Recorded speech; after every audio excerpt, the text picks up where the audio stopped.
At rank 1, the Basiji. You are 15 years old in the slums of South Tehran, and the Revolutionary Guard recruits you from a mosque where your family prays every Friday. They give you a green headband, a Quran the size of your palm, and a speech about martyrdom that makes dying sound like a promotion. Your name is Dariush, and you join the Basij because they promise your mother a monthly stipend, and your father a job at the state refinery. They train you to march, to chant, and to report on your neighbors, because loyalty in the Islamic Republic is measured by who you're willing to betray. The Basij is not an army, it's a network of 20 million eyes, and you are the youngest pair in your district. Your first assignment is standing at a checkpoint during a student protest, and you watch men twice your age get dragged into vans. You don't ask where the vans go. You just hold the rope they give you and stand where they tell you. This is rank 1, the Basiji, where you learn that faith is a weapon and you are the first person it's aimed at. Rank 2, the Sarbaz. At 18, you enlist in the IRG Sea Ground Forces, and they shave your head and hand you a G3 rifle that weighs more than your future. Basic training is 3 months of running through desert heat, sleeping on concrete, and memorizing the Ayatollah's speeches until the words replace your own thoughts. They don't train you to think. They train you to obey. Because obedience is the foundation and everything else is built on top of it. You learn to strip and reassemble the rifle blindfolded. And your drill sergeant says the blindfold is practice for the real war, where you won't see the enemy before he kills you. Your unit is sent to the Iraqi border, where smugglers cross at night carrying weapons and opium. And your job is to stop them or die trying. The first time someone shoots at you, you freeze. The second time, you shoot back. The third time, you don't remember pulling the trigger. You're 19 now, and you make the equivalent of $200 a month, and you send half of it home because your sister needs school supplies. This is rank 2, the Sarbaz, where you're a private soldier in a machine that doesn't count its parts. Or rank 3, the Garubin. They promote you to sergeant after an ambush on the border, where you drag 2 wounded soldiers to cover under fire. The promotion means you're responsible for 12 men who are younger than you and more afraid than they'll ever admit. You learn to lead by absorbing fear, so your squad doesn't have to carry it, and that weight never comes off, it just compresses. Your unit is redeployed to the northwest border, where Kurdish separatists launch raids from the mountains, and the fighting here isn't checkpoints, it's guerrilla war. You lose your first soldier in month 3. His name was Reza, and he was 20 years old and had a photograph of his fiancée taped inside his helmet. You write the letter to his family and you lie, because the truth is that Reza died screaming and the medic couldn't reach him in time. The IRGC gives Reza's family a martyr's pension and a framed photograph, and they call it honor, and you call it arithmetic. This is rank 3, the Gorabin, where you learn that leadership means deciding which lies protect the living. Our rank 4, the SOTVAN. Officer School separates the believers from the obedient, and you discover that the IRGC doesn't just want soldiers who follow orders, it wants soldiers who believe the orders are divine. Your instructors test your ideology as much as your tactics, because a promotion in the Revolutionary Guard requires proving your faith is deeper than your skill. You study asymmetric warfare, drone operations, and the Ayatollah's writings on Velayat-e-Faqih, the guardianship of the jurist, where one man's word is the word of God. Your first command is a platoon in Sistan-Baluchistan province, the poorest region in Iran, where Sunni insurgents cross from Pakistan and vanish into the desert. You lose men to IEDs buried in roads that don't appear on any map, and the intelligence reports are always 3 days too late to matter. You request reinforcements, and they send you a political officer instead, a man whose job is to watch you for signs of doubt. He prays louder than anyone in the unit, and you realize that performance is the only currency that matters in a theocracy. This is rank 4, the Sotvan, where faith becomes a uniform you wear whether it fits or not. Rank 5, the Sargord. At 30, you make major, and the assignment changes from borders to something the IRGC calls advisory missions, in a country they won't name on paper. They fly you to Damascus on a military transport with no markings, and when you land, the air smells like burning concrete and diesel. Syria is where the IRGC proves its value to the supreme leader, because keeping Assad in power means keeping Iran's corridor to Hezbollah open. Your advisory role lasts 2 weeks before you're commanding a joint operation with Hezbollah fighters and Afghan mercenaries from the Fedayeen Brigade. The Afghans are refugees who traded their names for Iranian citizenship and a salary. And they fight like men who have nothing left to lose because they don't. You call in airstrikes on neighborhoods that were someone's home 3 months ago, and the coordinates are delivered on a phone that erases itself every 24 hours. At night, you hear the muezzin call to prayer from a minaret that's missing its top half, and you pray on a rug that smells like someone else's blood. The IRGC doesn't count civilian casualties. It counts objectives, and every objective completed is a line on a report that goes to Tehran. You're promoted in the field after taking a city block that cost 37 lives, and the commendation letter calls it a liberation. This is rank 5, the Sargord, where you fight someone else's war and call it your own country's destiny. Rank 6, the Sarhang Colonel.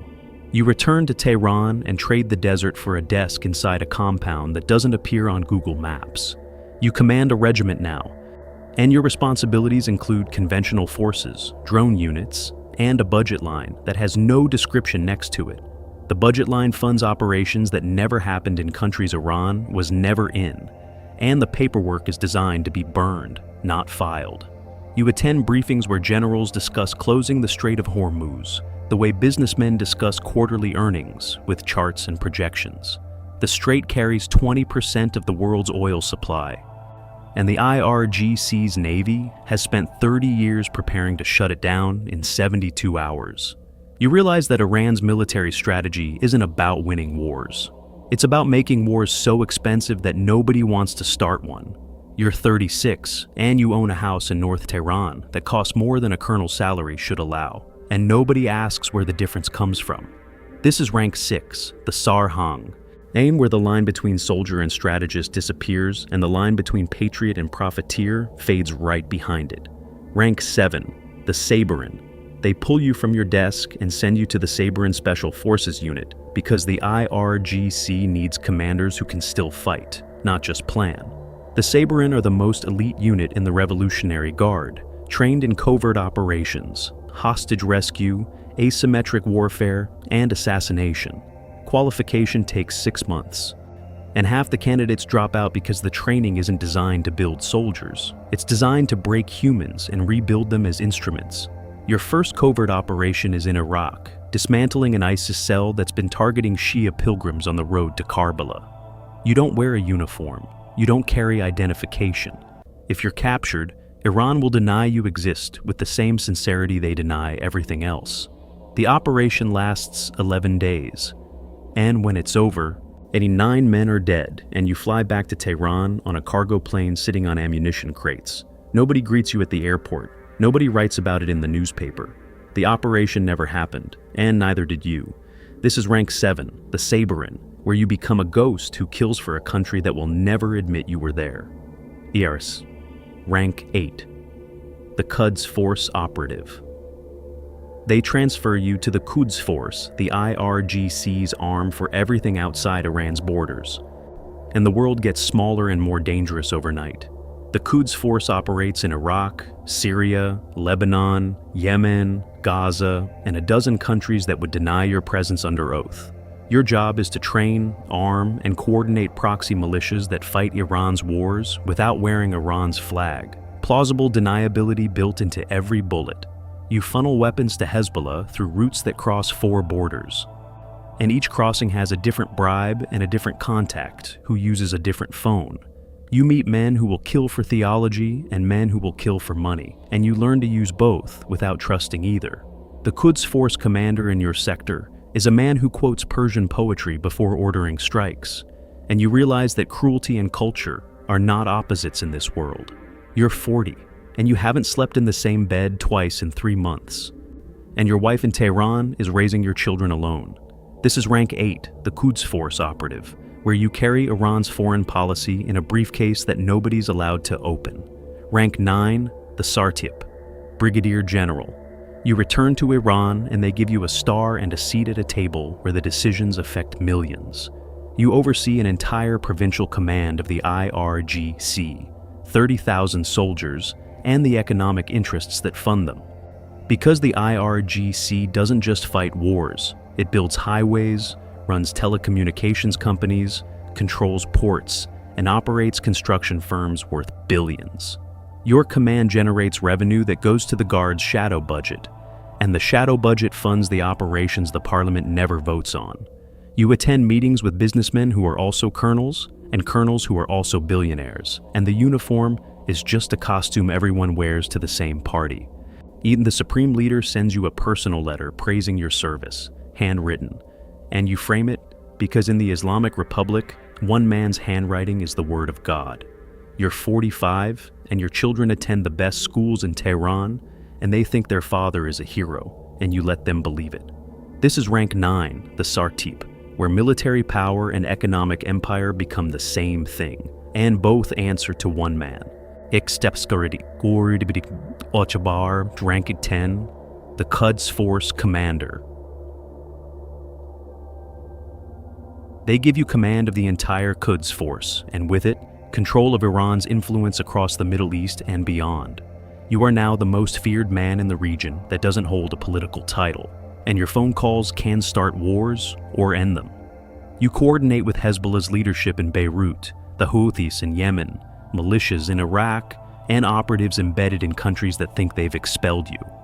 Your predecessor was killed by an American drone strike at Baghdad airport, and every day you survive is a day the Americans either can't find you or haven't decided to try. You travel in convoys with decoy vehicles and change routes every 6 hours because the sky above you is never empty. The intelligence agencies of 12 countries have files with your name on them, and you have files with theirs. You report directly to the Supreme Leader, and the distance between you and the most powerful man in Iran is one phone call and no intermediaries. This is rank 10, the Quds Force Commander, where you are the sword of a revolution held by a hand you've never shaken.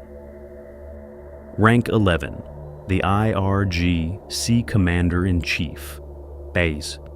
They make you commander of the entire Revolutionary Guard, and you now control the most powerful institution in Iran after the Supreme Leader himself.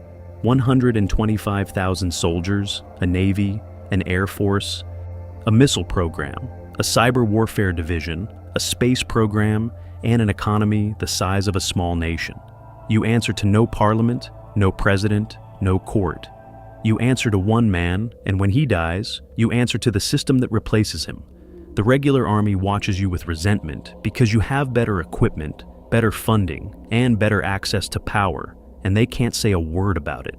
Your decisions shape whether oil flows through the Strait of Hormuz, whether missiles launch toward Tel Aviv, and whether protesters in Tehran go home or disappear. You sit in a bunker built to survive a nuclear strike, and you brief the Supreme Leader on scenarios that include the end of the world as a tactical option. You started as a 15-year-old holding a rope at a checkpoint, and now you hold the leash on a nation's capacity for war, and both feel like the same weight. This is rank 11, the IRGC Commander-in-Chief, where you are the guardian of a revolution that devours its own children to survive. Rank 12, the Supreme Leader. There is one rank above you, and it is not a military rank. It is a theological one, and it holds absolute authority over every soldier, every missile, and every prayer.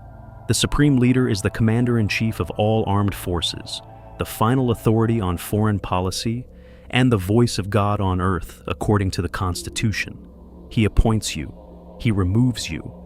He decides if Iran goes to war or sues for peace, and the IRGC exists to execute his will, not to question it. You've spent 30 years climbing a hierarchy that ends at a cleric's desk, and the irony is that the most powerful military in the Middle East answers to a man in a turban and a robe. The Supreme Leader trusts you because you've proven loyalty at every rank, and in the Islamic Republic, loyalty is the only currency that doesn't devalue, but the man in the turban is dead now. It killed by the same enemies you spent your career preparing to fight, and the bunker you built to protect him wasn't deep enough. Now the system is cracking, and the guard you commanded is choosing the next leader, and the revolution eats another of its fathers. The screens show American jets over Isfahan and Israeli drones over the strait, and the war you prepared for your entire life arrived on a Saturday morning while you were drinking tea. You sit alone in the operations room with screens showing a country on fire and a war you cannot win, and you wonder if the boy at the checkpoint ever imagined this. This is Rank 12, the Supreme Leader, where absolute power answers to God, and God, as always, is silent.